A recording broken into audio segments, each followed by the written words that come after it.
खबर शामिल कहते हैं रहीम यार खान से। हनीफ अजीमी की रिपोर्ट के मुताबिक डीपीओ रहीम यार खान इरफान समूह की सरबराही में कोट समाबा के इलाके में पुलिस मुकाबले में 5 डाकू मारे गए। एसएचओ थाना कोट समाबा मुजम्मल इसहाक और एसएचओ थाना सदर सज्जाद चीमा की क़यादत में पुलिस ने डाकुओं से मुकाबले में 5 डाकुओं को हलाक कर दिया। डाकुओं के कब्जे से डकैती की रकम मुबल्लिग 6,80,000 रुपए भी बरामद हो गई। पुलिस राय के मुताबिक थाना सदर रहीम यार खान पुलिस नाकाबंदी पर खड़ी थी कि एक कार और मोटरसाइकिल सवार ने नाकाबंदी को तोड़ते हुए फरार होने की कोशिश की।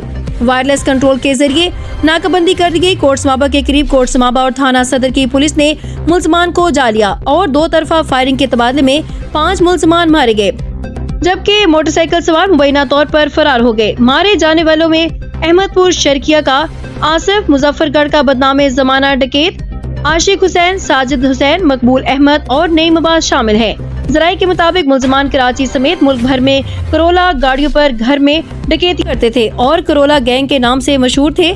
रहीम यार खान के शहरियों, सियासी समाजी हलकों ने डीपीओ रहीम यार खान इरफान समूह की क़यादत में पुलिस थाना कोट समाबा और थाना सदर की तरफ से डाकुओं के खिलाफ मौसर कार्रवाई को सराहा है।